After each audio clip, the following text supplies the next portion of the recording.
السلام عليكم ورحمة الله وبركاته. معاكم يوميات أم زياد. فأنا دلوقتي هعمل لكم فيديو على السطح، هوريكم أنا ماشية ازاي على السطح، عشان طبعا زي ما أنا قلت يا جماعة اللي عاوز ينضف سطحه ويستعمله بدل ما يكتم نفسه في الشقة، وخصوصا في الشتاء تطلعوا فوق في الشمس، تطلعي تعملي رنجة فوق على السطح، تخبزي على السطح. فأنا هوريكم كل حاجة الوقت على طبيعتها، فخليكم معانا. قلت لكم وأنا بشوي الرنجة اهي عشان الدخان هنا، وبوريكم تعمل ازاي على السطح. كل اللي انا بعمله ده على السطح اهو.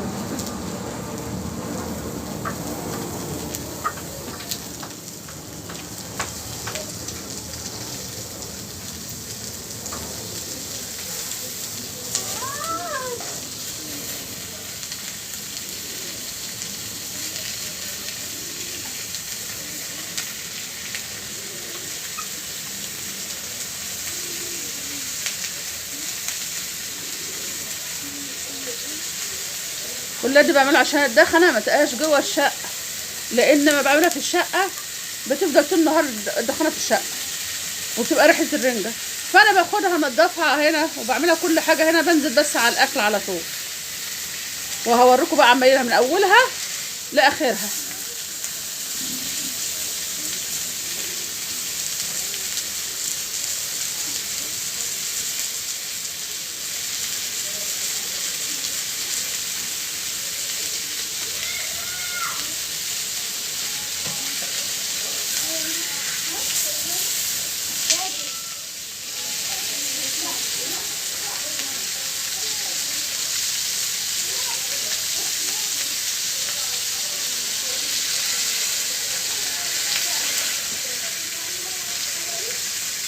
اهي يا حبايبي اهي بعملها كده كلها بنفس النظام ده. هوريكم بقى السطح على حسب انتوا تشوفوه لغايه ايه ما ارجع لكم تاني بالرنجه.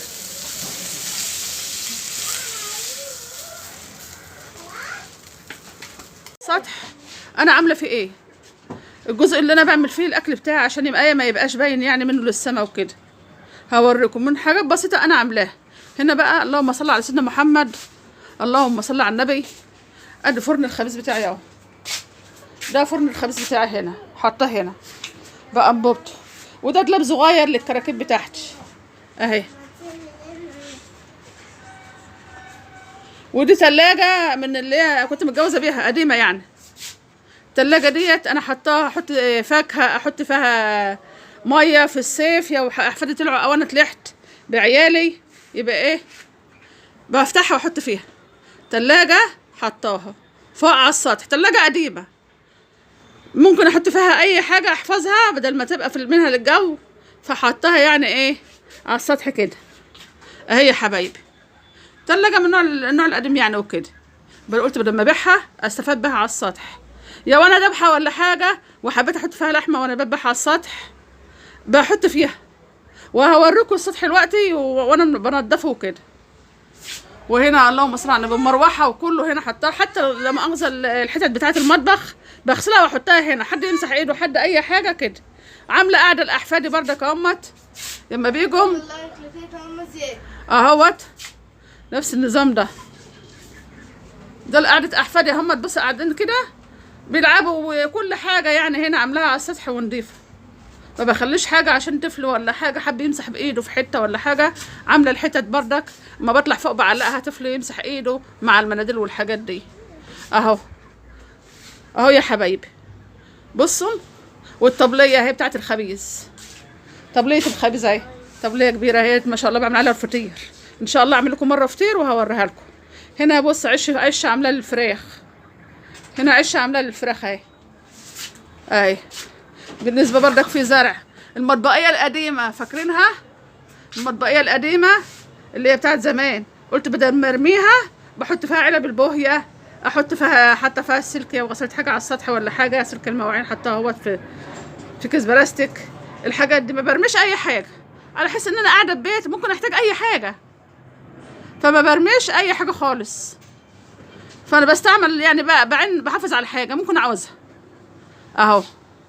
ده الحاجات كلها السطح بتاعي اهو اهو. ده الجزء اللي انا عاملاه بعمل فيه مثلا سمك، اعمل فيه رنجة، بدل ما اعمل في الشقة وبهدل نفسي. نفس النظام ده. وهنا بردك اهو.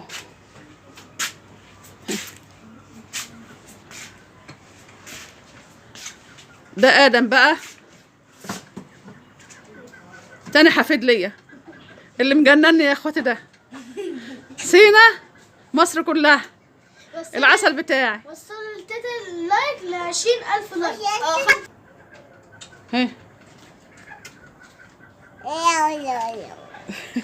روحوا اقعدوا مع اخواتك اجري. اعملوا لايك لتيتا موزات. يلا.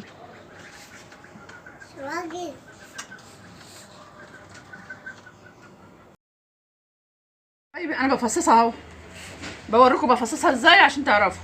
بتشيلوا طبعا النسيره هنا بعد ما بتنشوش اهو يا حبايبي.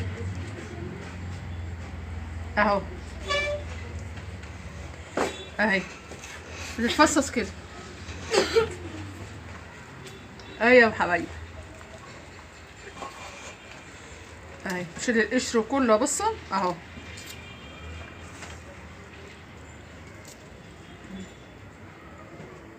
اهي اهو. دلوقتي يا حبايبي انا رجعت لكم بعد ما خلصت الرنجه خالص، هي مشوتها فوق. وحابه بقى اوريها لكم 3 انواع عاملاها. عامله نوع تونه وهرساها اهي بطحينه اهي، عشان برضك لو حبيت تاكلوها بايه بالطحينه وكده. وعامله نوع ساده بالليمون بس، مشوي وليمون بس للي بيحبها اهي. وعامله نوع سلطه قوطه وفلفل وزيت وبصل وليمون. وطبعا هنا ايه 3 انواعهم، حبيت اوريكم الانواع كلها. وعامله بطاطس للاطفال ومكرونه وفي بصل وخس.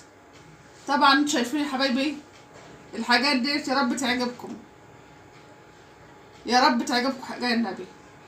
واقول لكم برضك الكلمه بتاعتي: السلام عليكم ورحمه الله وبركاته.